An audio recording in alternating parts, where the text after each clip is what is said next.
ரத்தம் சிந்தி சம்பாதித்து எனக்குன்னு என்னுடைய கணக்கில் எல்லாவற்றையும் வைத்து விட்டார். இப்போ நான் பெறுவது தான் மிக முக்கியமான காரியம். விசுவாசத்தின் மூலம் அது என்ன பண்ணணும்? பெற்றுக்கொள்வது. ஒரு உதாரணத்தை உங்களுக்கு கொடுத்தேன். புதிய ஏற்பாட்டு காலத்தில் சீசர்கள் ரட்சிக்கப்பட்ட விசுவாசிகளை பார்த்து தேவன் உங்களுக்கு பரிசுத்த ஆவியை கொடுத்தாரா என்று கேட்கல. ஏன்னா பரிசுத்த ஆவியானவர் கொடுக்கப்பட்டாயிற்று. எல்லாம் சபைக்கென்று என்னெல்லாம் தேவையோ அது கொடுக்கப்பட்டாயிற்று. தேவன் நம்முடைய சுகத்துக்காக பேமெண்ட் ஏற்கனவே பண்ணிட்டார். Already paid on the cross. நம்முடைய எல்லா தேவைகளுக்கும் ஆல்ரெடி பெய்டு. இப்ப நம்ம செய்ய வேண்டியது என்ன? பெற்றுக்கொள்ளணும். அப்ப எப்படி பெற்றுக்கொள்ளணும்? விசுவாசத்தின் மூலம் தான் பெற்றுக்கொள்ளணும். அப்ப விசுவாசம் என்ன?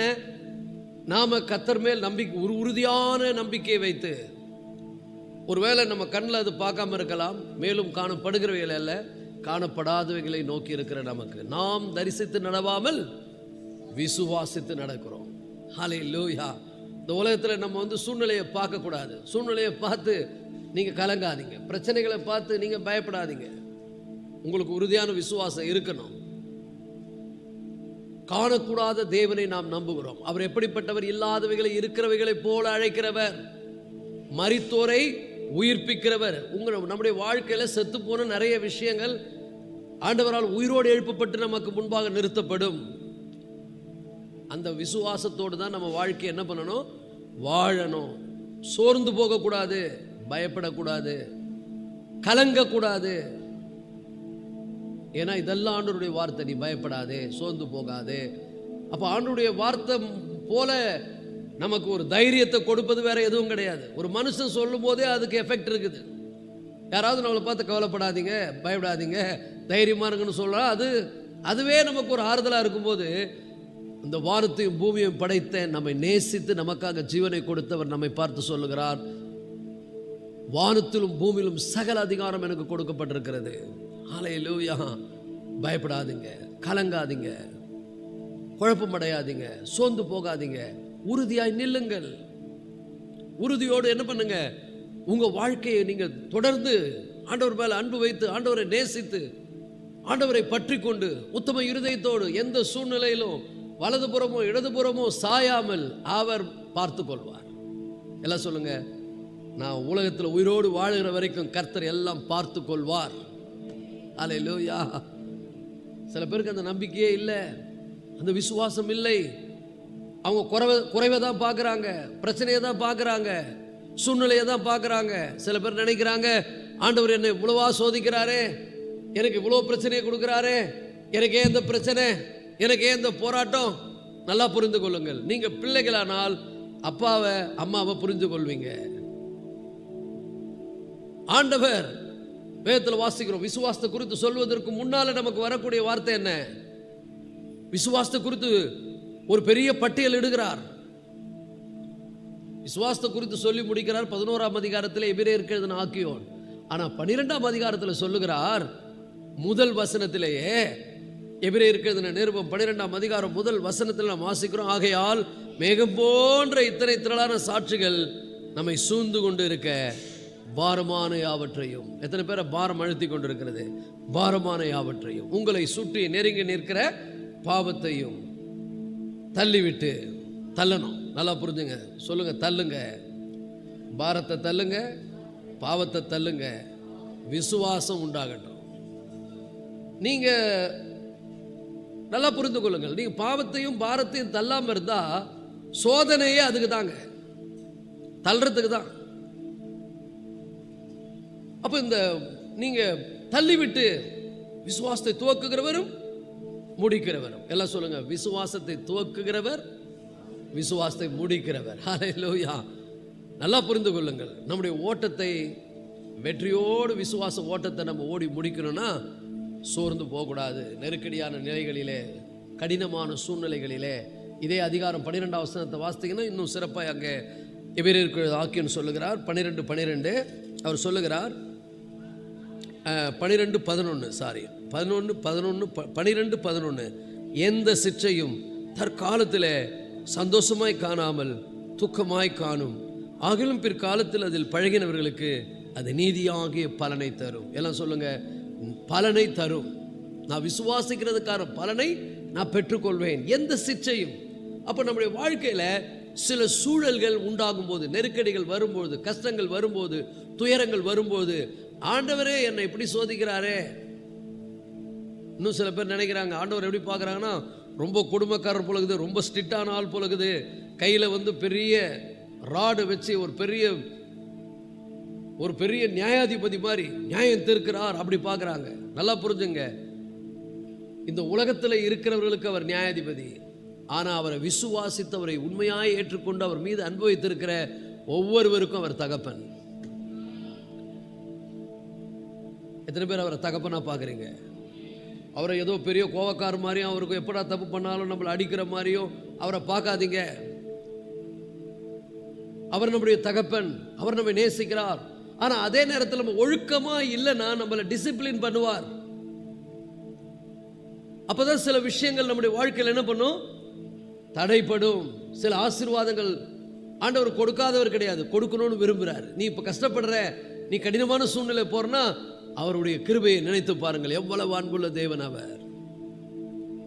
அப்போ ஆண்டவர் ஒரு தகப்பனை போல சிரிச்சுக்கிறவர். தகப்பன் எப்படி சிரிச்சுப்பார்னு உங்களுக்கு தெரியும்.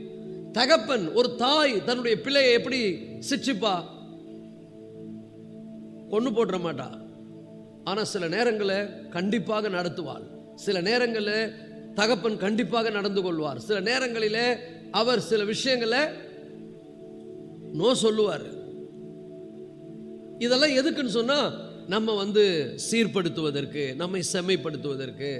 அப்போ அந்த நேரத்தில் இன்னும் ஆண்டவர் மேல் விசுவாசம் பெருக வேண்டுமே ஒழிய, இன்னும் ஆண்டவரை நேசிக்க வேண்டுமே ஒழிய, ஆண்டவர் மேலே இருக்கக்கூடிய விசுவாசம் குறையக்கூடாது, ஆண்டவர் மேலே இருக்கக்கூடிய அன்பு குறையக்கூடாது. விசுவாசத்தோடு நம்முடைய வாழ்க்கை என்ன பண்ணணும், வாழணும். எங்கெல்லாம் நம்ம சரியில்லையோ அதெல்லாம் சரிப்படுத்திக்கணும். எதெல்லாம் ஆண்டவருக்கு பிரியமில்லாத காரியம் என்பதை தேவன் நமக்கு உணர்த்துகிறாரோ அந்த உணர்வை ஆண்டவர்கிட்ட போய் கேட்குறோம்ல, ஆண்டவரே எனக்கு ஏன் இந்த கஷ்டம், ஏன் இந்த நெருக்கடி, ஏன் இந்த சோதனை, எந்த சிக்ஷையும். சிக்ஷை என்பது என்னது? ஒரு தகப்பன் தன் பிள்ளையை ஒழுங்குபடுத்துவதை போல. அப்படிதான் அந்த வார்த்தை எபிரேயர் 12:11 பயன்படுத்தப்பட்டிருக்கிற சிக்ஷை என்னும் வார்த்தை என்னன்னா, ஒரு தகப்பன் தன் பிள்ளையை ஒழுங்குபடுத்துவது போல. அப்போ நாம் அவருடைய பிள்ளைகளானால் உலகத்தார் மாதிரி வாழக்கூடாது, உலகத்தார் மாதிரி நடக்கக்கூடாது, உலகத்தார் மாதிரி செயல்படக்கூடாது. அப்படி செயல்பட்டால் கண்டிப்பாக சிக்ஷை நடக்கும். ஆண்டவர் என்ன பண்ணுவார்? டிசிப்ளின் பண்ணுவார். ஒரு ஒழுக்கமாய் நம்மை கொண்டு வருவதற்கு ஒரு தகப்பனை போல நம்ம என்ன பண்ணுவார்? நம்மை அவர் ஸ்ட்ரிக்டா நடந்துக்குவார். ஆனால் தகப்பன், நல்லா புரிஞ்சுங்க, அவர் வெளியில் இருக்கக்கூடிய ஒரு தண்டிக்கிற ஒரு மனிதன் அல்ல. தகப்பனுக்கு எப்படி ஒரு உரிமை, தன்னுடைய பிள்ளை சரிப்படணும், தன்னுடைய பிள்ளை சீர்படணும், தன்னுடைய பிள்ளை இந்த உலகத்தில் எந்த சூழ்நிலை என்ன பண்ணணும், நிற்கணும். அப்படிதான் ட்ரெயின் பண்றாரு நம்மளை. அதனாலதான் மேகம் போன்ற இத்தனை திரளான சாட்சிகள். அவங்க யாரு? எல்லாரும் பிரச்சனைகளை, போராட்டங்களை, சோதனைகளை, கஷ்டங்களை, துயரமான சம்பவங்களை, சவால்களை சந்தித்தவர்கள்.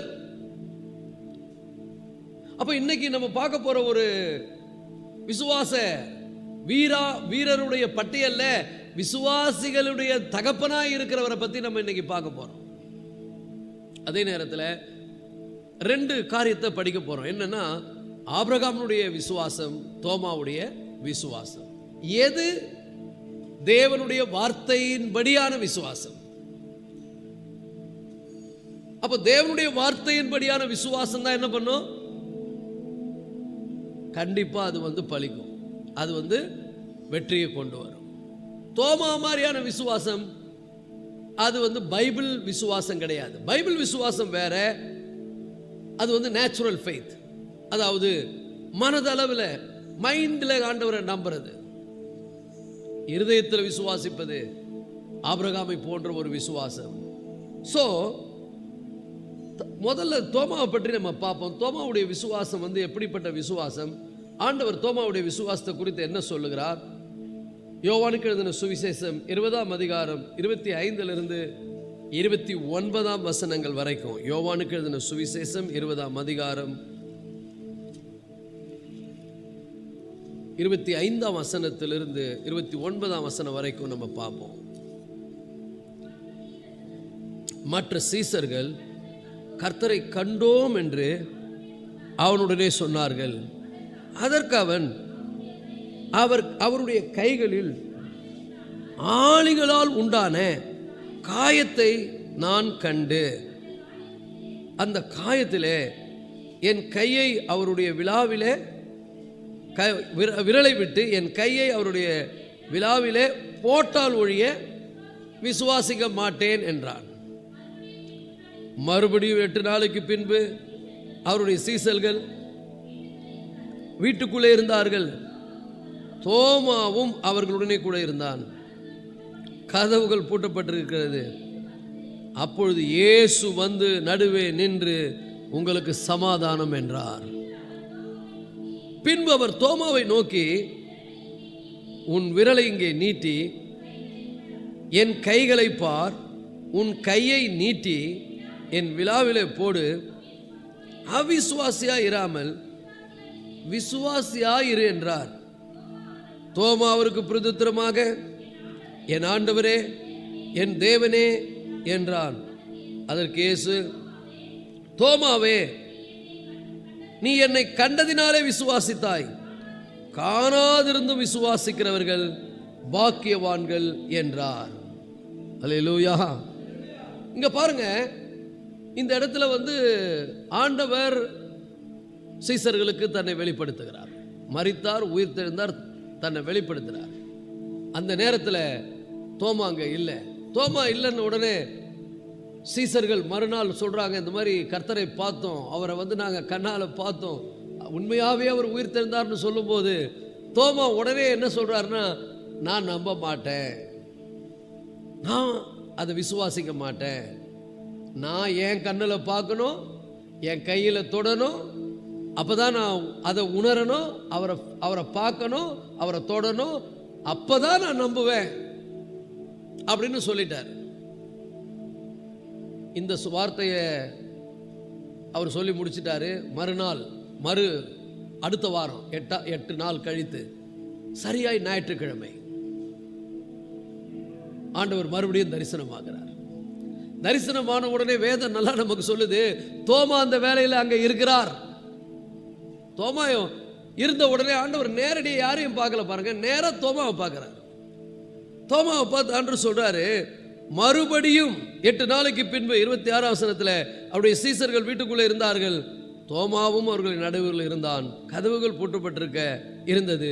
அப்பொழுது இயேசு வந்து நடுவே நின்று உங்களுக்கு சமாதானம் என்றார். பின்பு அவர் தோமாவை நோக்கி, பாருங்க, நேரடியாக தோமா கிட்டே போயிடுறார். ஏன்னா அவன் சொன்ன வார்த்தை அவருக்கு கேட்குது. ஆண்டவர் அவன் சொல்லும் போது இல்லை, அவன் சீசர்கிட்ட தான் சொன்னான், இந்த மாதிரி நான் அவரை பார்க்கணும், அவரை பார்த்தா தான் நம்புவேன், தொட்டை தான் பார்க்கணும், உணரணும், அப்போ தான் நம்புவேன்னு சொன்ன வார்த்தையை ஆண்டவர் அதான் ஆண்டவர் ஆம்னி பிரசன்ட், ஒரே நேரத்தில் எல்லா இடங்களும் இருக்கிறவர், ஆம்னி பொட்டன்ட், எல்லாம் அறிந்தவர், அவருக்கு தெரியாத ஒண்ணுமே இல்லை. அப்ப அவர் அறிந்திருக்கிறார். உடனே தோமாவை பார்த்து சொல்றார், தோமாவை நோக்கி, நீ உன் விரலை இங்கே நீட்டி என் கைகளை பார். இது ஒரு பாடமாவே நமக்கு ஆண்டவர் காண்பிக்கிறார். உன் கையை நீட்டி என் விலாவிலே போடு. அவன் சொன்ன வார்த்தையில் ஆண்டவர் சொல்றாரு. இப்ப ஆண்டவர் சொல்றாரு, அவிசுவாசியாயிராமல் விசுவாசியாயிரு என்றார். இன்னைக்கு இந்த மாதிரி யாருன்னா இருந்தீங்கன்னா உங்களுக்கும் இதே ஸ்டேட்மெண்ட் தான் ஆண்டவர் சொல்றார். என்ன சொல்றாரு? அவிசுவாசியா இருக்காத, ஆனால் இயேசுவோடு கூட இருந்தவர், இயேசுடைய போதனைகளை கேட்டவர், இயேசு கிறிஸ்துனுடைய அற்புதங்களை பார்த்தவர், எல்லாம் பண்ணவர். ஆனால் என்ன இல்லை, இவருக்கு ஒரு ஆவிக்குறி வேதம் சொல்லுகிற அளவுக்கு அந்த விசுவாசம் இல்லை. எல்லாருக்கும் இருக்கிற விசுவாசம் இருக்குது. எல்லாரும் நான் பார்த்தா தான் நம்புவேன், நான் எனக்கு ஃபீல் பண்ணால் தான் நம்ப முடியும். நிறைய பேர் அப்படிதான். ஜோம் பண்ண உடனே என்னை ஆண்டவர் சுகமாக்கிட்டான்னு வாயில வராது, அவிசுவாசமா பேசுவாங்க. நான் சொல்ற பாருங்க, ஜெபித்த விசுவாசம் இருக்குன்னு சொன்னா அடுத்த வார்த்தை என்ன தெரியுமா? அது சொல்லும், கர்த்தர் என்னை குணமாக்கி விட்டார், கர்த்தர் என் பிரச்சனைகளுக்கு தீர்வை கொடுத்து விட்டார். அதை சொல்லுவது மட்டும் இல்லை, அதை ஃபீலே பண்ணுவாங்க. அன்னால் ஜெபம் பண்ண பிறகு நம்ம என்ன வாசிக்கிறோம்? அவள் அதுக்கு பிறகு துக்கமுகமா இல்லை. அப்பதான் சாமுவேல் பிறக்கிறார். இன்னைக்கு உங்க வாழ்க்கையில நீங்க உண்மை ஆண்டவரை நம்புவீர்களானால், ஆண்டவரை சார்ந்திருப்பீர்களானால், பிரச்சனைகள் மத்தியில அறிகுறிகளை பார்க்காதீங்க. நான் பார்த்தா தான் நம்புவேன், நான் உணர்ந்தா விசுவாசிப்பேன், பார்த்தா விசுவாசிப்பேன்றது பைபிள் விசுவாசம் கிடையாது. ஆண்டவர் ரொம்ப தெளிவா சொல்றாரு, தோமாவே நீ கண்டதினால் விசுவாசிக்கிறாய். நம்ம எல்லாம் அப்படிதான் சில நேரங்கள் இருக்கணும்ல. யாராவது ரிசல்ட் சொன்னாதான் நம்ம அப்பா இப்பதாங்க நிம்மதி. நான் ஆண்டவர் மேல ஜெபம் பண்ணி எனக்கு ஃபுல் கான்ஃபிடென்ட்டுங்க, கர்த்தர் பதில் கொடுத்துட்டாரு, கர்த்தர் சொல்லிட்டார், அவ்வளவுதான். நான் தேவனுடைய சத்தத்தை கேட்டிருக்கிறேன். அப்ப நல்லா புரிஞ்சுங்க, கர்த்தருடைய சத்தத்தை நீங்க கேட்டா விசுவாசம் வரும். கர்த்தருடைய வார்த்தையை கேட்டா faith will come, faith will speak. என்ன சொல்லும்? பார்த்ததை சொல்லாது, உணர்வதை சொல்லாது, ஃபீல் பண்றதை சொல்லாது. ஆண்டவர் என்ன நமக்கு சொன்னாரோ அதை சொல்லும். அப்போ தோமா என்ன சொன்னார்? நான் கண்டாதான் விசுவாசிப்பேன். ஆண்டு சொல்றாரு, இல்லை நீ அவிசுவாசியா மறுபல் விசுவாசியாயிரே. தோமாவே நீ என்னை பார்த்ததுனால நம்புற, ஆனா பார்க்காம விசுவாசிக்கிறாங்க பாரு, காணாமல் இருந்து விசுவாசிக்கிறவர்கள். வேதாகம விசுவாசம் என்னங்க? எபிரேயர் 11:1 என்ன சொல்லுகிறது? விசுவாசமானது நம்பப்படின உறுதியும் காணப்படாத நிச்சயம். பார்க்காததை நம்புறதுதான் பைபிள் விசுவாசம். பார்த்த பிறகு நம்புறது நேச்சுரல் ஃபெய்த், அது உலக விசுவாசம். இன்னும் சொல்ல போற mental faith, not a heart faith. இருதயத்தில் விசுவாசித்தா வேற மாதிரி, இங்க விசுவாசித்தா அதனுடைய தாக்கம் வேற மாதிரி. அப்போ இங்க தோமா என்ன சொன்னாரு? நான் பார்த்தா தான் நம்புவேன். ஆண்டவர் பாராட்டல, தோமாவே நீ பார்த்ததுனால விசுவாசிக்கிற. நிறைய பேர் அப்படிதான், ரிசல்ட் வந்த பிறகு, ரிசல்ட் வருவதற்கு முன்னாடியே ரிசல்ட்டை பார்க்கணும். அதுக்கு தான் அப்பா கூட ரொம்ப நெருக்கமான உறவு. ஹல்லேலூயா. கான்ஃபிடென்ட், உறுதி. நான் கர்த்தரிடத்துல பேசுகிற ஒரு அனுபவம், கர்த்தரிடத்துல கேட்கிற ஒரு அனுபவம், கர்த்தர் சொல்றத நம்புகிற ஒரு அனுபவம். கர்த்தர் சொன்னதுதான். அப்ப கர்த்தர் சொல்றாருன்னா அந்த அளவுக்கு நம்ம கேட்கணும். ஆபிரகாமிட்ட கர்த்தர் சொன்னார் என்று கான்ஃபிடென்ட் ஒன்று இருந்தது. ஆபிரகாமுடைய விசுவாசம் எப்படி? ஆபிரகாம் விசுவாசத்தை குறித்து நீங்க பாப்பீங்கன்னா அது அப்படியே டோட்டலா வித்தியாசமானது. அப்படியே தோமாவை போல இல்ல. வேதத்தில் வாசிக்கிறோம், ரோமருக்கு எழுதின நிருபம் 4:17-21, ரோமர் 7 அதிகாரம் 17 வசனத்திலிருந்து 21 வசனம் வரைக்கும் ஆபிரகாமுடைய விசுவாசத்தை கொஞ்சம் பார்ப்போம். 4 அதிகாரம் 17 வசனம். அநேக ஜாதிகளுக்கு உன்னை தகப்பனாய் ஏற்படுத்தினேன் என்று எழுதியிருக்கிறபடி, அநேக ஜாதிகளுக்கு உன்னை தகப்பனாக நல்லா புரிஞ்சுங்க. இந்த வார்த்தையெல்லாம் வாசிக்கும் போது கவனிக்கணும். ஏற்படுத்துவேன் இல்ல, ஏற்படுத்துவேன், உன்னை ஆசீர்வதிப்பேன் அப்படி கிடையாது. இங்க வார்த்தையை கவனிங்க. ஆபிரகாமுக்கு ஆண்டவர் சொல்லும் போது என்ன பண்ணாரா? அவர் பிக்ஸ் பண்ணிட்டாரு. அவர் பிக்ஸ் பண்ணித்தான். ஒரு ஆமென் சொல்லுவோமா? ஆண்டவர் ஆபிரகாம் கிட்ட சொல்லல, ஆபிரகாமே நீ பயப்படாதே, நான் உன்னை அநேக ஜாதிகளுக்கு தகப்பனா ஏற்படுத்துவேன். இல்ல, ஏற்படுத்தினேன். It is finished. ஆண்டவரை பொறுத்த வரைக்கும் அதே மாதிரி இஸ்ரவேல் ஜனங்க கானான் தேசத்துக்கு போனாங்கல்ல, யோசுவா கிட்ட ஆண்டவர் என்ன சொன்னாரு? அந்த தேசத்தையும் அதன் ராஜாவையும் நான் உனக்கு ஒப்பு கொடுப்பேன்னு சொல்லல, ஒப்பு கொடுத்தேன், போ, அது உன்னது. இப்ப நான் என்ன பண்ணணும்? அதை நம்பி உள்ள போகணும், விசுவாசித்து நான் நடக்கணும், விசுவாசித்து நான் அந்த தேசத்துக்குள்ள நுழையணும். யோசுவா அப்படிதான் நுழைஞ்சார். யோசுவா சொன்னாரு, கர்த்தர் அந்த தேசத்தை நம்ம கையில ஒப்பு கொடுத்தார் அப்படின்னாரு. ஒப்பு கொடுப்பாருன்னு சொல்லல. இன்னைக்கு சொல்றேன், தேவன் நம்மை ஆவிக்குரிய சகல ஆசீர்வாதத்தினாலும் ஆசீர்வதிப்பார் என்று பைபிள் சொல்லுங்க, ஆசீர்வதித்து இருக்கிறார் என்று வேதம் சொல்லுகிறது. நீங்க தேவனுடைய பிள்ளைகளானா அவரை நம்புங்க. கஷ்டத்தை பார்க்காதீங்க, துயரத்தை பார்க்காதீங்க, இப்ப இருக்கிற அந்த பாடுகளை பார்க்காதீங்க. இதன் மத்தியில உங்க விசுவாசத்தை காத்துக்கொண்டு அவர் மேல் அன்பை வைத்து அவரை உறுதியாய் பற்றி கொண்டு அவருக்காக வாழும் பொழுது சூழ்நிலைகள் உங்கள் கண்கள் முன்பாக வெகு சீக்கிரத்திலே மாறுகிறதை நீங்கள் பார்ப்பீர்கள். நம்ம ஆண்டவரை உண்மையா நேசிக்கிறது இல்லை, பிரச்சனை தீரணும்னு தான் சில பேர் வராங்களே ஒழிய அப்பாவை உண்மையா நேசிக்கணும், அவருடைய பிள்ளையா வாழணும், அவருடைய சித்தத்தை செய்யணும், அவருக்காக இந்த உலகத்தில் நிற்கணுன்ற உணர்வே நமக்கு இல்லை. வயிற்று வலி தீரணும், அற்புதம் நடக்கணும், சாப்பாடு கிடைக்கணும், நான் உலகத்தில் நல்லா இருக்கணும். என்ன பண்ண போறேன்? நல்லா இருந்து ஏன் இஷ்டப்படி நான் வாழ போறேன். எப்படி கர்த்தர் உன்னை ஆசீர்வதிப்பாரு? இதையெல்லாம் டிசிப்ளின் பண்ணுவார். உன் நோக்கம் சரியா மாறிடும், உன் எண்ணம் சரியாய் மாறிடும். மாறணும், நம்முடைய எண்ணங்கள் மாறணும், நம்முடைய எல்லா பிஹேவிங் மாறணும். சில நேரங்களில் உலகத்தில் இருக்கிறதுனால சிலதெல்லாம் வந்து ஒட்டிக்கொள்ளும். அதை அப்பா டிசிப்ளின் பண்ணி என்ன பண்ணுவார்? தூக்க சொல்லுவார். மேகம் போன்ற இத்தனை திரளான சாட்சிகள், எண்ணிக்கை இல்லாதவங்க வெற்றி பெற்றாங்கன்னு வாசிக்கிறோமே, அவங்க எல்லாரும் சில கடுமையான பயிற்சிகளின் ஊடாக கடந்து சென்றவர்கள். ஆண்டவர் தன்னை மாற்ற அவர்கள் தன்னை முழுமையா அர்ப்பணித்தவர்கள், அவருடைய கரத்துல கொடுத்தவங்க. எத்தனை பேர் கர்த்தரை உண்மையை நம்புறீங்கன்னு சொன்னா எல்லா சூழ்நிலையிலும் ஸ்திரமாய் திடமாய் அவர் மேல அன்பு பெருகட்டும், அவரை நேசிக்கிறவர்களாய் மாறுங்கள்.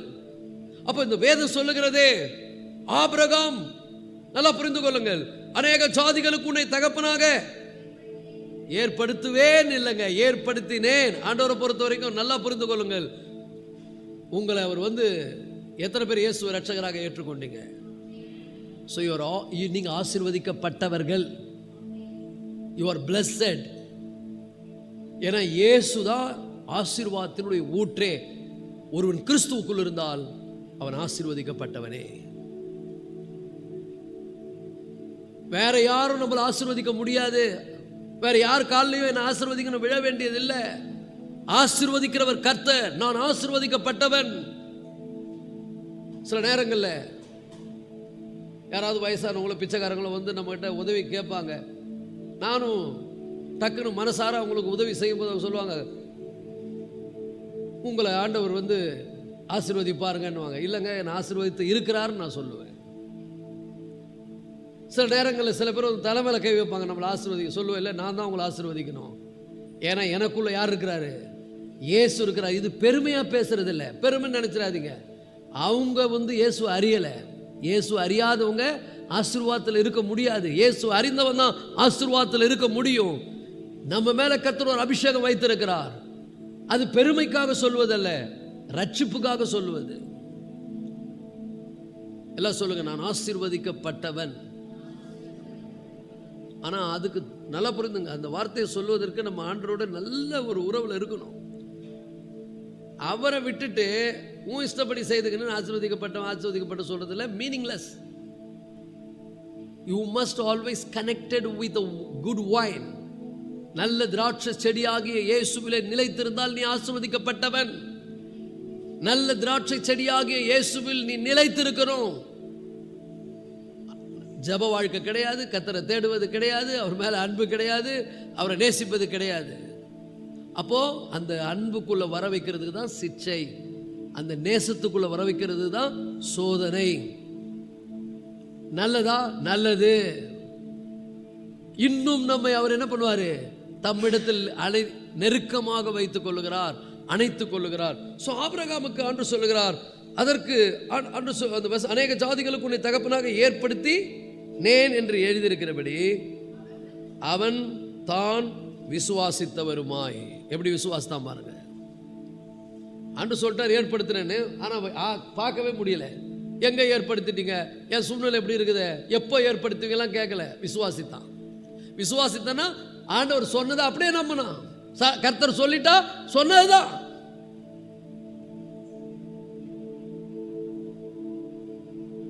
அப்போ எந்த அளவுக்கு கர்த்தருடைய வார்த்தை மீது அவனுக்கு கர்த்தருடைய சத்தத்தை கான்ஃபிடென்ட்டா கேட்டிருக்கிறான், எந்த அளவுக்கு அவனுக்குள்ள அந்த உறுதி வந்திருக்கிறது. உறுதி வந்திருந்தால் அன்று சொன்னதை பார்க்கல, அது அவன் கண்ணு முன்னாடி இல்லை, அது அவனால உணர முடியல. ஆனா முழுசா நம்பினா. ஏன்னா சொன்னவர் உண்மை உள்ளவர். அவர் சொன்னா அப்படிதான், அவர் சொன்னா சொன்னதே. அப்போ விசுவாசம், பைபிள் விசுவாசம் என்ன? காணப்படாத விசுவாசிப்பது. ஆபிரகாம் எப்படி விசுவாசித்தாரு? எபிரேயர் நிருபம் 11ஆம் அதிகாரம் எழுதல அவர் இருக்கும்போது. ஆனா விசுவாச விதிமுறை, பிற்காலத்தில் சொல்லப்படுகிற அந்த விசுவாச விதிமுறை வேதாகம விசுவாசம். இன்னும் சொல்ல போனா தேவனுடைய வகையான விசுவாசம், தேவ வகையான விசுவாசம். The God kind of faith. It's not a human kind of faith, it's God's kind of faith. தேவன் எப்படி விசுவாசிப்பார்? அப்படி ஒரு விசுவாசம் ஆபிரகாமுக்குள்ள மட்டும் இல்ல, வேதாகம விசுவாச வீரர்கள் அத்தனை பேர் அப்படிதான் நடந்தாங்க. சோ இந்த வசனம் சொல்லுகிறது, தான் விசுவாசித்தவருமாய். எப்படி விசுவாசித்தானா? மரித்தோரை உயிர்ப்பித்து. ஹல்லேலூயா. இன்னைக்கு சொல்றேன், கர்த்தருடைய பிள்ளைகளை உண்மையா அவரை நேசித்து உண்மையா அவருக்காக வாழணும், அவருடைய நாமத்தை மகிமைப்படுத்தணும் நீ நினைச்சேனா உன் வாழ்க்கையில செத்து போன காரியங்களை உயிர்ப்பிப்பார். அது இனிமேல் நடக்காதுன்னு சொல்ற காரியம் அற்புதமா நடக்கும் உன் வாழ்க்கையில. ஹல்லேலூயா. எத்தனை பேர் விசுவாசிக்கிறீங்க? இதை ஒண்ணுமே அறிகுறி இல்லை, எல்லாமே செத்து போயிருக்குது. அப்படிதான் ஆபிரகாம் விசுவாசம். எப்படி அவன் விசுவாசம்? மரித்தோரை உயிர்ப்பித்து இல்லாதவைகளை இருக்கிறவைகள் போல அழைக்கிறவருமாய் இருக்கிற. நல்லா புரிஞ்சுங்க, இதுக்கு இதெல்லாம் நம்ம புரிந்துக்கணும். இல்லாததை இருக்கிற மாதிரி அழைப்பார் அப்படின்னு சொல்லும் போது, இல்லாதது அப்படின்னும் போது நம்ம கண்ணுக்கு அது இல்லை, நேச்சுரல் கண்ணுக்கு அது தெரியாது. ஆனா ஆவிக்குரிய கண்கள் அதை காண முடியும். அதுக்குதான் கென்னத்தேக்கின் ஒரு அழகான உதாரணம் கொடுத்தார்.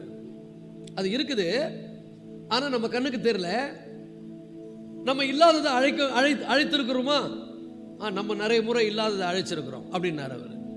நம்ம கூட நேச்சுரல் வாழ்க்கையில இல்லாததை கூப்பிடுறோம். எப்படி கூப்பிடுறோம்? அவர் சொன்னாரு, நீங்க ஒரு நல்ல நாய் வளர்த்து கொண்டிருக்கிறீங்க. அந்த நாய் என்ன பண்ணுச்சுன்னா தோட்டத்துக்குள்ள போய் எங்கேயோ மறைஞ்சிருச்சு. அந்த நாயை பார்க்க முடியல. அந்த நாயை பார்க்க முடியலன்னு அவ்வளோதான், அந்த நாய் இல்லை, என் கண்ணுக்கு தெரியல, இல்லைன்னு நம்ப மாட்டீங்க. நீங்க என்ன பண்ணுவீங்கன்னா அப்படின்னுவீங்க. எந்த நம்பிக்கையில உச்சுன்றீங்க? இந்த சத்தத்தை கொடுத்தா அது எங்க இருந்தாலும் வரும்னு நம்புறீங்க. அதேதான், அது இல்லாததில்லை. ஆவிக்குரிய மண்டலத்தில் ஏற்கனவே உங்களுக்காக ஆயத்தமாக்கப்பட்டிருக்கிறது. விசுவாசத்தினால தேவ சமூகத்தில் நீங்க போய் நிற்கும் பொழுது, ஆண்டவர் உங்களோடு கூட அதை சொல்லும் பொழுது, நீங்கள் அதை விசுவாசத்தினால அறிக்கை செய்யும் பொழுது, connect with the mighty God, தேவனோடு சர்வ வல்லமையுள்ளவரோடு நீங்க கனெக்ட் ஆகும்போது அழைத்தா வரும். அன்று சொன்னார் ஒரு இடத்துல, என் கிரியைகளுக்கு, என் கரத்தின் கிரியைகளுக்கு எனக்கு கட்டளையிடுங்கள் என்றார். கட்டளையிடுங்கன்னு சொன்ன என்ன அர்த்தம்? ஆண்டவர் நமக்கு அந்த உரிமையை கொடுக்கிறார். இல்லாதவைகளை இருக்கிறவைகளை போல அழைக்கிற தேவன் நம்முடைய தேவன். உங்க வாழ்க்கையில இல்லாதவைகளை கூட, அது இல்லவே இல்லைனாலும் கூட, நம்ம கண்ணுக்கு அது தெரியலனாலும் கூட, ஆவிக்குரிய மண்டலத்தில் இருக்கிறத ஆண்டவர் என்ன பண்றாரு? இயற்கை உலகத்துக்கு கொண்டு வருகிறார். அதுக்கு விசுவாசத்தை காத்துக்கொண்டு செயல்படணும். விசுவாசத்தை காத்துக்கொண்டு செயல்படணும். தேவ மனிதன் ஒரு பேர், ஒரு அற்புதமான ஊழியக்காரர், அவர் பேர் எனக்கு நினைவுக்கு வரல. இங்கிலாந்துல ஒரு பெரிய தேவ மனிதன் ஊழியக்காரர். அவர் தன்னுடைய நாவு ஒரு உருவாக்கும் சக்தி என்கிற புத்தகம், அந்த புத்தகத்தை எழுதினவர். அவர் ஒரு டெஸ்டிமனி சொல்றார். அவர் என்ன பண்ணுவார்? அவருடைய பெரிய தோட்டம் வச்சிருக்கார், ஃபார்ம் ஹவுஸ். ஃபார்ம்ல போட்டு எப்ப பார் விதைப்பாராம். விதைச்சா அவர் ஒரு $10,000 போட்டு எல்லாம் செலவு பண்ணி விதைச்சாருன்னா வரக்கூடியது பார்த்தீங்கன்னா 8,000 தான் வருமா, 2,000 லாஸ். இப்படியே வந்துகிட்டு இருந்துதான். அப்போ ஒரு முறை அவர் ஆண்டவர்கிட்ட போய் ஜெபம் பண்ணார். ஆண்டவரே, என்ன ஆண்டவரே, நான் திரளாய் விதைக்கிறேன், ஆனா கொஞ்சமா இருக்கிறேன்.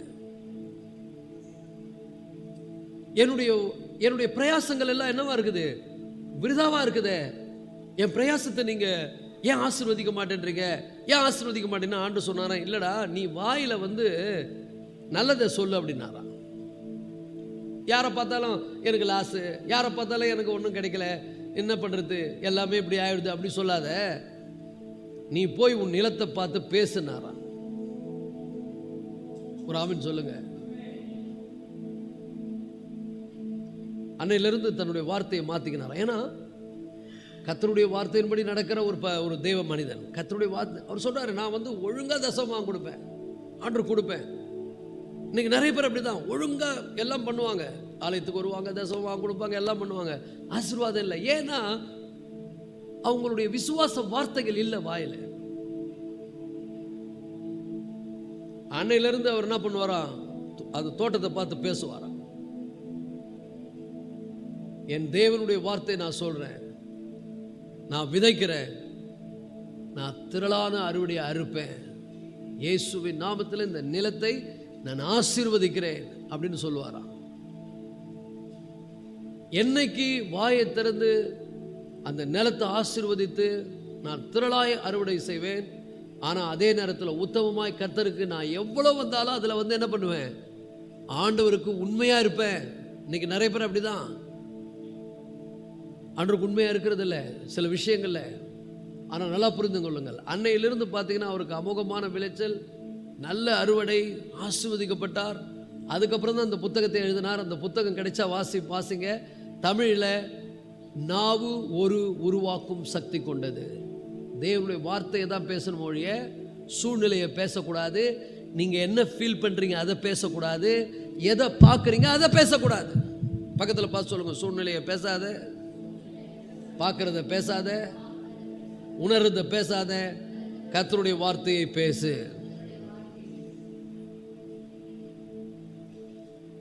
பேசுறதுக்கு ஒரு ஜெல் வேணும், ஒரு உறுதி வேணும். அப்பா கூட ரொம்ப ஒரு கிட்ட ரொம்ப இருந்தீங்கன்னா, நெருக்கமாக இருந்தீங்கன்னா, அவரோடு நீங்கள் இணைந்திருந்தீங்கன்னா அவரை போல பேசுவீங்க. அவர் வந்து இந்த உலகத்தை உருவாக்கும் போது வந்து பார்க்குறாரு, பார்த்தா எல்லாம் இருளாக இருக்குது, ஒன்றுமே இல்லை, ஒழுங்கின்மையாக இருக்குது. ஆண்டவர் வந்து பார்த்து தலையை சொரிஞ்சுக்கினேன், ஐயோ என்ன இது இப்படி இருட்டா இருக்குதே, இப்படி வந்து ஒழுங்கின்மையாக இருக்குதே, வெறுமையாக இருக்குது அப்படி சொல்லலை, அப்படி இருந்தது. ஆனால் அவர் பேசும்போது எப்படி பேசினார்னா, முதல்ல சொன்னார் வெளிச்சம் உண்டாக கடவது. இன்னைக்கு சொல்ற கர்த்தருடைய பிள்ளைகளை, நீங்கள் இயேசுவுடைய பிள்ளையை அவரை நேசித்து அவர் மீது அன்பு வைத்து அவரை பற்றி கொண்டிருப்பீர்களானால் இருள் நிறைந்த உங்கள் வாழ்க்கையில் இயேசுவின் நாமத்தில் இன்னைக்கு சொல்லுகிறேன், வெளிச்சம் உண்டாக கடவது. Let there be light. அதுக்கப்புறம் எல்லாம் ஒன் பை ஒன்னா வருது. இன்னைக்கு நான் சொல்றேன் கர்த்தருடைய பிள்ளைகளே, தன் வார்த்தையால் படைக்கிற தேவனுடைய பிள்ளைகளாய் நீங்கள் நடந்து கொள்வீர்களானால், நடந்து கொள்ளணும், அவர் மீது அன்பு வைத்து வாழ்வீர்களானால், அவருக்கு பிரியமாய் வாழ வேண்டும் என்று வாழ்வீர்களானால், நீங்க சூழ்நிலையை பார்த்து சூழ்நிலையை பேச மாட்டீங்க, பிரச்சனையை பார்த்து பார்க்கறத பேச மாட்டீங்க, கர்த்தரை நம்பி விசுவாசத்தை பேசுவீங்க. நான் வாளாகாமல் தலையாகுவேன், கீழாகாமல் மேலாவேன், ஏன்னா நான் அவருடைய வார்த்தையின்படி நடக்கிறவன்.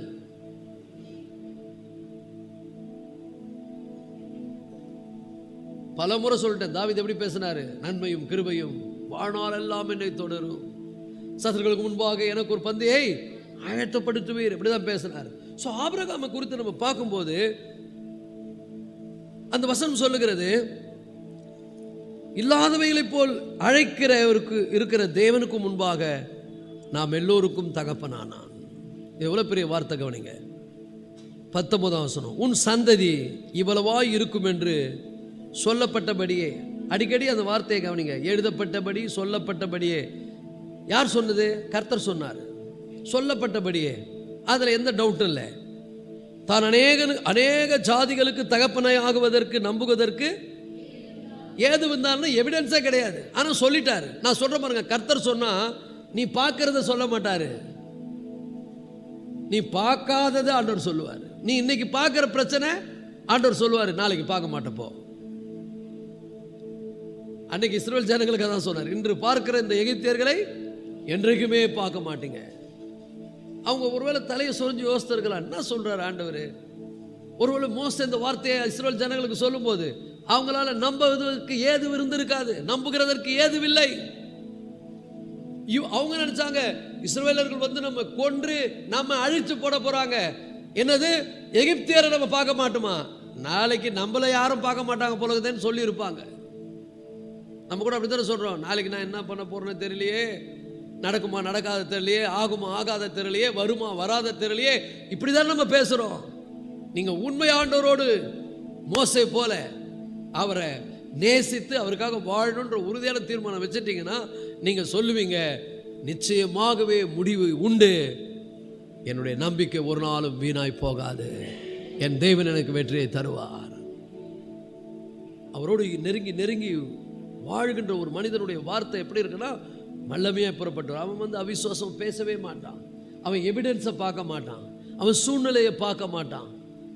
தோமா சொன்னது என்ன, நான் அவரை பார்க்கணும், அவர் கையில் தடவி பார்க்கணும், விரலை விட்டு பார்க்கணும்.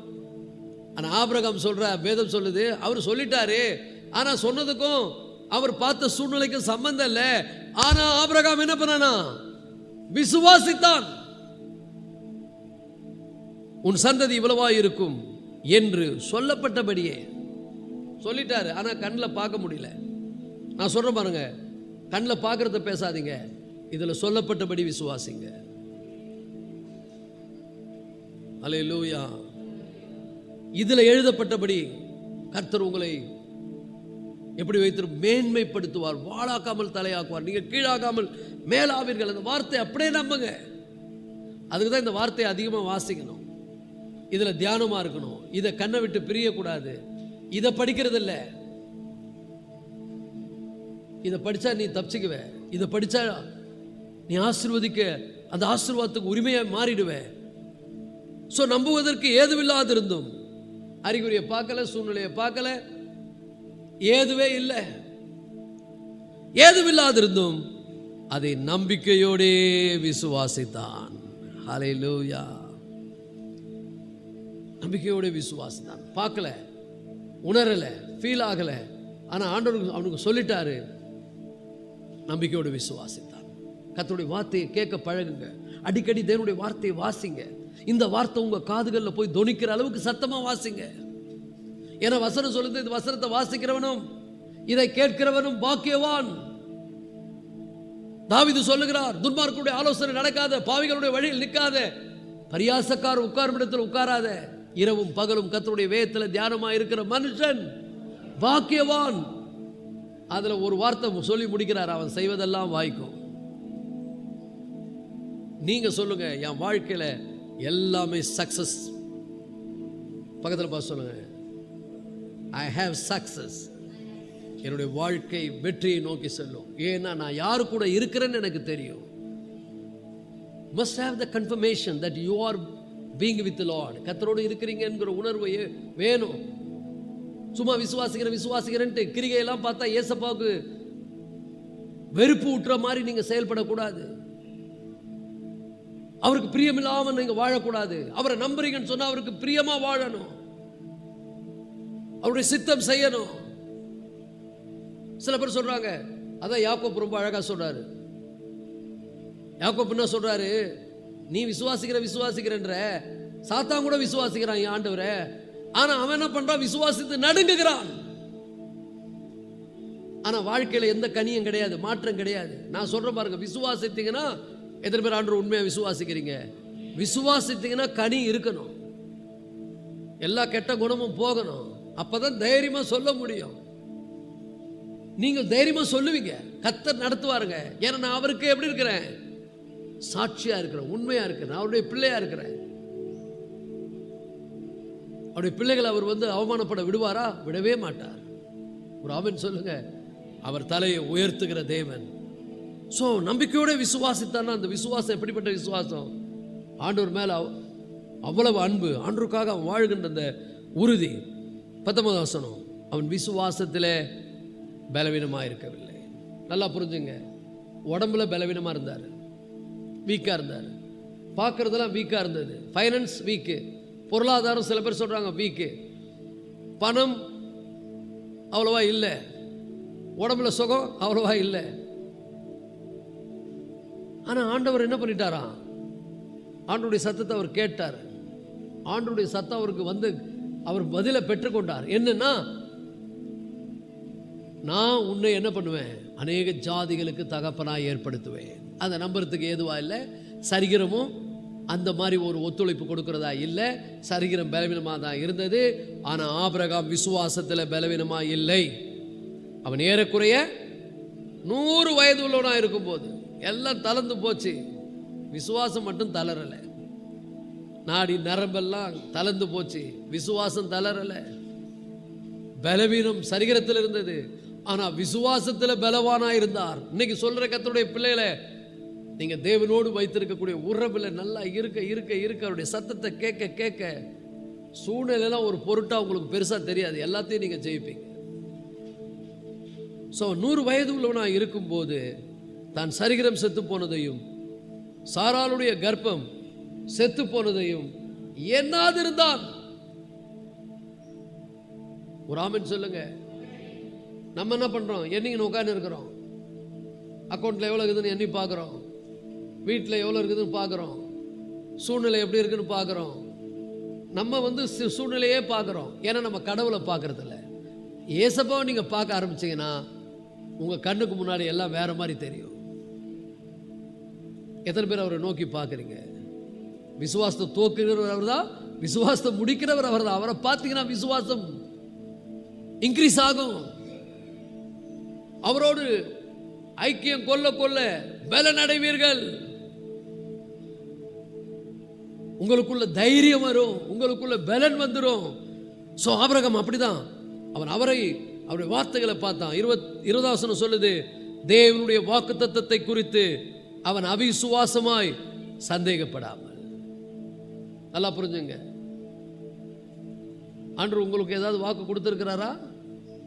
வாக்கு கொடுத்திருக்கிறாரா? ஆமா பாஸ்டர், எனக்கு வாக்கு கொடுத்திருக்கிறாரு. போன ஜனவரி மாதம் சர்ச்சில் கொடுத்தாங்கல்ல கார்டு, அதை நான் எடுத்தேன், அதில் ஒரு வாக்கு வந்தது. அந்த வாக்கு இல்லைங்க. அப்போ அது இல்லைங்களா? பாஸ்டர் நீங்கள் கொடுத்தீங்களே ஒரு போர்டு மாதிரி வாக்கு தத்தம், அதுவா? அதுவும் இல்லைங்க. அதை வச்சுக்கின்னு பார்த்து நிற்காதீங்க. நல்லா புரிஞ்சுங்க. நீங்க தேவனோடு வைக்கிற உறவில், நீங்க தேவனோடு இருக்கக்கூடிய அந்த நெருக்கத்தில், உங்க சூழ்நிலைக்காக நீங்க போய் ஜெபம் பண்றீங்க, உங்க பிரச்சனைக்காக ஜெபம் பண்றீங்க, ஒரு காரியத்துக்காக ஜெபம் பண்றீங்க, ஆவியில ஒரு சத்தம் உங்களுக்கு கேட்கும். ஆவியில அதை உணர முடியும். You can hear God's voice. அப்படிதான் ஆபிரகாம் கேட்டான். அப்ப நாம கூட கர்த்தருடைய சத்தத்தை கேட்டு பழகணும். கர்த்தர் அற்புதமா பேசுவார். அப்ப நமக்குள்ள ஒரு தைரியம் வரும், நமக்குள்ள ஒரு உறுதி வரும். ஆரம்ப நாட்கள்ல ரொம்ப கடினமான சூழ்நிலையில ஆண்டவரோடு டைம் ஸ்பெண்ட் பண்ற அந்த நாட்கள்ல அருமையா ஆண்டவர் பேசுவார். அவர் சொல்லிட்டு வெளியே வந்து பார்த்தா அறிகுறியே இருக்காது. அவர் பேசுவாரு, அறிகுறி இருக்காது, எல்லாம் நெகட்டிவா இருக்கும். இன்னும் பார்த்தா சூழ்நிலை ரொம்ப எதிராக மாறும், அறிகுறியெல்லாம் வேற மாதிரி தெரியும். ஆண்டவர் சொன்னார், எனக்கு சொல்லி இருக்கிறார் என்கிற கான்ஃபிடென்ட் இருக்கும். நான் ஆண்டவர்கிட்டே திருப்பி சொல்லுவேன், ஆண்டவரே நீங்க சொல்றீங்க, நம்புறதுக்கு எதுவும் ஒன்றும் ஒரு அறிகுறியே இல்லையா ஆண்டவரே? அப்பதான் ஆண்டவர் சொல்லுவாரு, அறிகுறிகளை பார்க்காத, நான் சொன்னதை செய்து முடிப்பேன். அல்லேலூயா. அப்ப நல்லா புரிந்து கொள்ளுங்கள். பர்சனலா ஆண்டவர்கிட்ட நீங்க கேட்கணும். கண்டிப்பா விசுவாசம் எஃபெக்ட் உள்ளது, விசுவாசம் பலிக்கும். நீங்க எந்த காரியத்தை குறித்து கர்த்தரிடத்துல போய் நீங்க விண்ணப்பம் பண்ணினாலும், வேண்டினாலும், ஜெபித்தாலும், ஆண்டவருடைய சமூகத்தில் போய் அதற்காக நீங்க உங்க இதயத்தை ஊற்றி ஜெபிக்கும் பொழுது உங்க ஆவியில கர்த்தர் ஒரு வார்த்தை அனுப்புவார். அதுதான் பேரு ரேமா, ஸ்போக்கன் வேர்ட். தேவனுடைய வார்த்தை 2 இருக்குது. ஒன்னு லோகாஸ், எழுதப்பட்ட தேவனுடைய வார்த்தை. இந்த எழுதப்பட்ட வார்த்தையை நீ ஆர்வமா வாசிக்கும் பொழுதே இதுல இருந்து அப்படியே ரேமா வரும். சில பேர் இதை வாசிக்கிறது இல்லை, அதனால லோகாஸாவே இருக்குது ஒழிய ரேமாவா மாறுறது இல்லை. ஒரு ஆமென் சொல்லுங்க. when you read it, அதான் இரவும் பகலும் தியானம் பண்ணி பிரச்சனையை சிந்திக்கிறதை நிறுத்தி, கவலைப்படுறதை நிறுத்தி, பயப்படுறதை நிறுத்தி, கர்த்தருடைய வார்த்தையை தியானித்து கொண்டே இருக்கும்போது பல்ஸ்னு ஒரு லைட் அடிக்கும் பாருங்க ஸ்பிரிட்ல. ஏன்னா நம்முடைய தேவன் ஆவியா இருக்கிறார். அவர் ஆவி மூலம் தான் நம்ம கனெக்ட் ஆக முடியும். கண்ணு மூலமா கனெக்ட் ஆக முடியாது, பார்க்கறதுனால அவர் கூட கனெக்ட் ஆக முடியாது, ஃபீலிங்னால அவரை மைண்ட் மூலம் அவரோட கனெக்ட் ஆக முடியாது. ஆவியில தான் அவரோடு கனெக்ட் ஆக முடியும். ஆவியில அந்த சத்தத்தை நம்ம கேட்க முடியும். when we pray, hallelujah, அவரை நோக்கி பார்க்கும்போது, ஆண்டவரே நான் உம்மிடத்தில் வந்திருக்கேன், நான் உங்க பிள்ளைப்பா, என்ன உம்முடைய ரத்தத்தினால கழுவுங்க, சுத்திகரிங்க, எனக்குள்ள இருக்கிற குறையெல்லாம் சொல்லுங்க, நான் இந்த மாதிரி ஒரு சூழ்நிலையில் இருக்கிறேன், டஃப்பான ஒரு பிரச்சனையை பார்த்து கொண்டிருக்கிறேன், இதிலிருந்து ஆண்டவரே நீங்க தான் எனக்கு விடுதலை கொடுக்கணும், நீங்க நல்ல தேவன், நீங்க என்னை அழைத்திருக்கிறீர். உடனே ஆண்டவர் பேசுவார், பயப்படாதே, நான் உன்னோடு கூட இருக்கிறேன். Rhema, the spoken word will come and encourage your spirit. வார்த்தை வந்த உடனே தைரியம் வந்துடும். வார்த்தை வரணும். ஃபாதர் பெர்க்மன்ஸ் பாடுறாரு, வார்த்தை வந்ததும் பக்தன் பவுல் முதல் கைதியா போனாரு, அப்புறம் கேப்டனா செயல்பட்டாரு. கைதியா அரெஸ்ட் பண்ணி கொண்டு போறாங்க அவரை. இன்னைக்கு சொல்ற, நீ ஒரு கைதியா இருக்கலாம், ஆனா கர்த்தருடைய வார்த்தை வந்துட்டா நீ கேப்டனா மாறிடுவ. அப்ப அப்பா கூட டைம் ஸ்பெண்ட் பண்ணுங்க, நிறைய அவரோடு அவர் சத்தத்தை கேட்க முயற்சி பண்ணுங்க. சடுதியாய் அவர் உங்களோடு பேசுவார். வாஞ்சை உள்ளவங்களிடங்க கண்டிப்பா பேசுவார். அப்ப என்கிட்ட பேசுங்க பேசுங்க. ஏன்னா விசுவாசம் உங்க வாயிலிருந்து கேட்கிற வார்த்தையினால தான் வரும். அப்ப இதை வாசிக்கணும், கருத்தா இது மேல தியானமா இருக்கணும். அவரை நல்லா வொர்ஷிப் பண்ணணும். சில நேரங்களில் நான் என்ன அறியாமே துதிப்பேன். போங்க, பிரச்சனை ரொம்ப வரும்போது, நெருக்கம் வரும்போது நல்லா தெரியும், ரொம்ப டவுனா போறோமே அப்படின்னு நெருங்கும்போது தானா யாருமே இருக்க மாட்டாங்க, மியூசிக் இருக்காது, மைக் இருக்காது, கொயர் இருக்காது, எதுவுமே இருக்காது. நான் பாட்டுன்னு அப்படியே ஆண்டவரை வொர்ஷிப் பண்ணுவேன். அப்படி ஆராதிக்கும் போது தேவனுடைய பிள்ளைகளை சடுதியாய் கர்த்தர் சூப்பரா பேசுவாரு. கவலைப்படாத, தைரியமா போ, எல்லாம் நான் பார்த்துக்கிறேன், எல்லாம் மாறும், அவ்வளவுதான். வந்து பார்த்தா எல்லாம் எதிராகவே இருக்கும். டக்குன்னு மைண்ட் வேலை செய்யும். என்னடா இது, ஆண்டவர் சொன்னாரா? நல்லா புரிந்து கொள்ளுங்கள், வேதம் சொல்லுகிறது, அவன் கர்த்தருடைய வாக்குத்தத்தத்தை குறித்து அவிசுவாசமாய் சந்தேகப்படாமல். இன்னைக்கு கர்த்தர் உங்களோடு பேசுகிற தேவன். விசுவாசம் உங்களை அப்படியே தூக்கி நிறுத்தும். எல்லாவற்றுக்கும் ஒரு முடிவை கர்த்தர் கொண்டு வருவார்.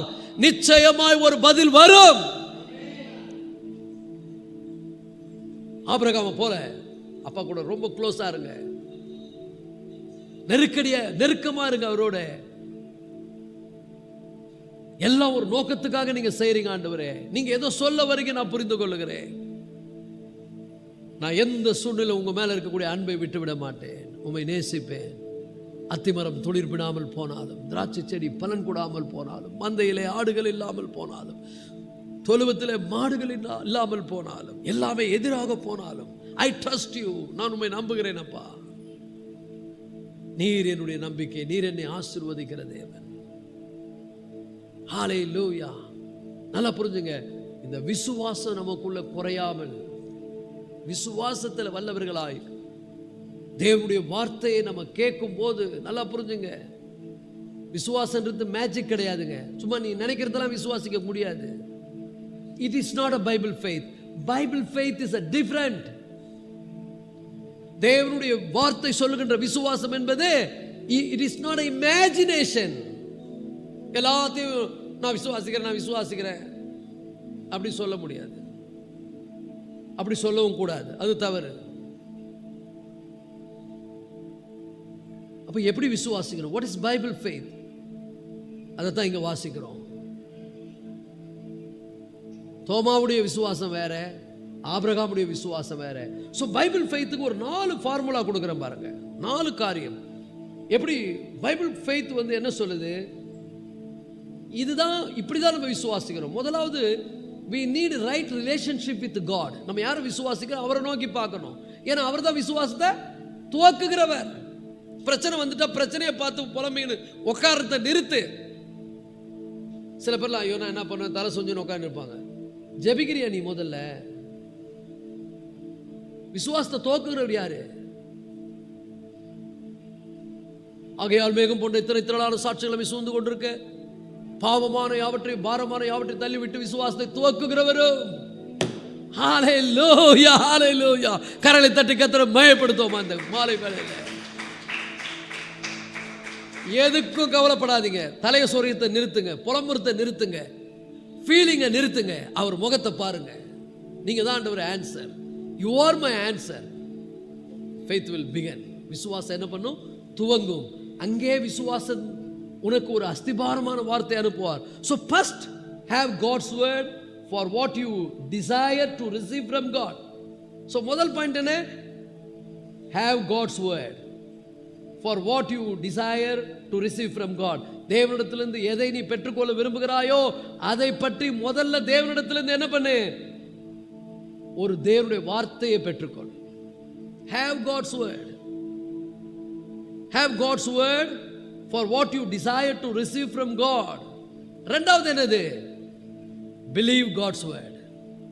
பெற்றுக்கொண்ட அந்த வாக்குத்தத்தத்தை அப்படியே நம்புங்க. ஒரு ஆமென் சொல்லுவோம். ஹல்லேலூயா. அப்ப என்ன பண்ணும்? வேதத்தை திறக்கும் போதெல்லாம் நம்ம ஆண்டவரே கூட பேசுங்கன்னு நீங்க கேட்கணும். எனக்கு ஒரு வார்த்தை அனுப்புங்க ஆண்டவரே. அன்னைக்கு பவுல் கைதியா போறாரு. அவர் சொன்னாரு, எல்லாருக்கும் மோசம் வரப்போகுது, இந்த கப்பலும் எல்லாரும் நம்ம அழிஞ்சிருவோம்னு சொல்லி அவர் சொன்னார் முதல்ல. அதுக்கப்புறம் பார்த்தீங்கன்னா நைட்டில் ஜோம் பண்ணுறார் ஆண்டவர்கிட்ட. ஜோம் பண்ணும்போது ஆண்டவருடைய வார்த்தை வருது அவருக்கு. ஆண்டவர் சொல்கிறாரு, கப்பல் சேதம் நடக்கும், உங்கள் யாருக்கும் உயிர் சேதம் வராதுன்ட்டார். அப்போ சொன்னார், தைரியமான்னு சொன்னார், எல்லாம் சாப்பிடுங்க, சந்தோஷமா இருங்க. ஏன் தெரியுமா? ஆண்டவர் சொல்லிட்டார். கேப்டன் தான் சொல்லியிருப்பான், நான் கேப்டனா நீ கேப்டனா, எல்லாரும் அழிய போறோன்னு சொல்லியிருப்பான். ஆனா பவுல் உறுதியா சொன்னார், இல்லை. அவர் என்ன வார்த்தையை பயன்படுத்துறார் பாருங்க, நான் சேவிக்கிறவரும் நான் ஆராதிக்கிறவருமாகிய கர்த்தர் எனக்கு நைட்ல வந்து என் கூட பேசினாரு. இன்னைக்கு சொல்றேன், நீ ஏசப்பா உண்மையா ஆராதிக்கணும். சும்மா டூப்ளிகேட் ஆராதனைலாம் பண்ணக்கூடாது. ஃபேக் வர்ஷிப் வேணாம், ரியல் வர்ஷிப். பிரச்சனையில கலங்காத வர்ஷிப் பண்ணு. பக்கத்தில் பார்த்து சொல்லுங்க, பிரச்சனை வரும்போது கலங்கி கலங்கி இருக்காது, கவலைப்பட்டுக்கின்னு இருக்காது, ஃபீல் பண்ணிக்கின்னு இருக்காது, தலையை சொரிஞ்சுக்கிட்டு இருக்காது, வர்ஷிப் பண்ணு. ஹல்லேலூயா. பார்க்கும்போது எல்லாரும் அழிஞ்சிருவோம் போல தெரியுது, ஆனா பவுல் ஜெபம் பண்ணுகிறார். அவர் சொல்லுகிறார், நான் ஆராதிக்கிறவரும் நான் சேவிக்கிறவருமாகிய கர்த்தர். என்ன சொன்னாரா? நல்லா புரிஞ்சுங்க, தெளிவா சொல்றாரு. கப்பல் சேதம் தான் வரும், ஒருத்தன் கூட சாக மாட்டீங்க, போங்க எல்லாரும் ஆகாரம் பூசிங்க. இன்னைக்கு சொல்ற கர்த்தருடைய பிள்ளைல அப்படிப்பட்ட ஊழியக்காரன் தான் உண்மையான ஊழியக்காரன். கர்த்தரிடத்திலிருந்து வார்த்தையை பெற்று ஜனங்களை சொல்லணும், கர்த்தரிடத்தில் வார்த்தை பெற்று சொல்லணும். நான் சொல்றேன், நீங்க கர்த்தரை உண்மையை ஆராதித்து உண்மையை சேவிப்பீர்களானால் உங்களுக்கு சொல்றேன், இந்த உலகத்தில் ஒரு சேதமும் உங்களை வராம கர்த்தர் பாதுகாத்துக் கொள்வார். எதுக்கும் பயப்பட வேண்டியதில்லை, தைரியமா போங்க. ஐயோ எப்படி ஆயிடுமோ அப்படி ஆயிடுமோ, no, I receive the God's word. கர்த்தரிடத்திலிருந்து வார்த்தையை பெற்றுக்கொண்டேன், நான் ஆராதிக்கிற தேவன். டேனியல் அதான் சொல்றாரு, ராஜா ரொம்ப அழுகை கண்ணீரோடு வந்து தட்டுறாரு. ஜீவனுள்ள தேவனுடைய ஊழியக்காரனாகிய தானியேலே, சிங்கங்களின் வாய்களுக்கு நீ ஆராதிக்கிற தேவன் தப்புவிக்க வல்லவரா இருந்தாரா? தானியேலுடைய ஆன்சர்னா, நான் ஆராதிக்கிறவரும் நான் சேவிக்கிறவருமாகிய கர்த்தர் சிங்கங்களின் வாயை கட்டி போட்டார். இன்னைக்கு சொல்றேன், பிரச்சனைகளை கர்த்தர் மாற்றி போடுவார், சூழ்நிலைகளை கர்த்தர் கட்டி போடுவார். அவரை ஆராதிக்கிற பிள்ளைகளுக்கு ஒரு மாற்றம் வரும். நல்ல துதிங்க, கர்த்தரை ஆராதிங்க. சாத்ராக் மேஷாக் ஆபேத்நேகோ சொன்னாங்க, நாங்கள் ஆராதிக்கிற எங்கள் தேவன் எங்களை தப்புவிக்க வல்லவராக இருக்கிறார், அவர் தப்புவியாம போனா கூட பிரச்சனை இல்லைன்ட்டான். இன்னைக்கு சொல்ற கர்த்தருடைய பிள்ளைகளே, have faith in God. So ரெண்டாவது ஃபார்முலான believe God's word. முதல்ல தேவனுடைய வார்த்தையை பெற்றுக்கொள், இரண்டாவது தேவனுடைய வார்த்தையை விசுவாசி, மூன்றாவது consider not the contradictory circumstance. எதிரான சூழ்நிலையை பெருசா பார்க்காத, அதையே பார்த்து புலம்பாத. ஏன்னா கர்த்தர் ஒரு வார்த்தையை சொன்னா சாத்தான் என்ன பண்ணுவான்? சூழ்நிலையை பெருசாக்கி காட்டுவான். இதான் பைபிள் ஃபெய்த். பைபிள் ஃபெய்த் என்ன? Receive God's word, believe God's word, அதுக்கப்புறம் என்னது? Consider not.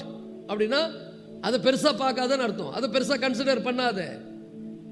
Consider not the contradictory circumstances. எதிரான சூழ்நிலைகளை என்ன பண்ணாத, பெருசா பார்க்காத. இன்னைக்கு சொல்றேன், உங்களுக்கு முன்னால மலை போல இருக்கிற பிரச்சனைகளை தேவன் பனி போல விலக பண்ணுவார். ஆமேனே வரமாட்டேன். மலை போல இருக்கிற பிரச்சனை பனி போல விலகி போகும். ஆனால் இது கேட்டு வெளியே போனோன்னு பெரிய மலை மாதிரி தெரியும். அப்பெருசாக பார்க்காத, வார்த்தையை மட்டும் கவனி. அவர் வார்த்தை இருதயத்தில் வைத்துக்கொள். ஹல்லேலூயா. 4வது, இதான் ரொம்ப முக்கியமான பாயிண்ட்டுங்க. இது ரொம்ப முக்கியம். பைபிள் ஃபெய்த் தான். Give praise to God for the answer. கர்த்தாவே, நீர் பதிலை கொடுத்ததற்காக உமக்கு நன்றி. நீர் எனக்கு ஜெயத்தை கொடுத்ததற்காக நன்றி.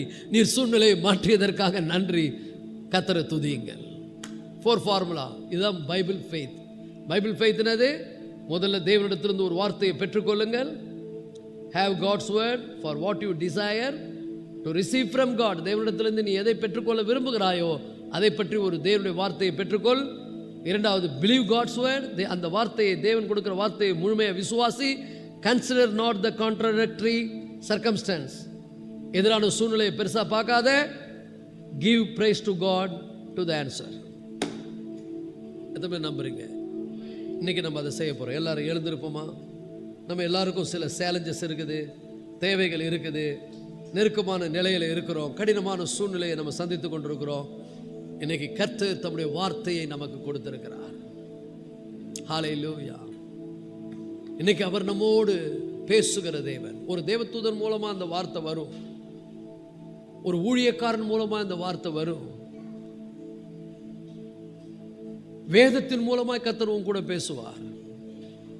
அல்லது தேவனுடைய வார்த்தை உன்னுடைய இருதயத்தில் ஆண்டவர் ஆவியில உனக்கு உணர்த்துவார், வெளிப்படுத்துவார். இந்த மாலை பொழுதுல கர்த்தரிடத்திலிருந்து நம்ம பெற்றுக்கொண்ட வார்த்தை என்ன தெரியுமா? தேவனுடைய பிள்ளைகளை, அவர் எல்லா காரியங்களிலும் நமக்கு ஜெயத்தை கொடுக்கிற தேவனாக இருக்கிறார்.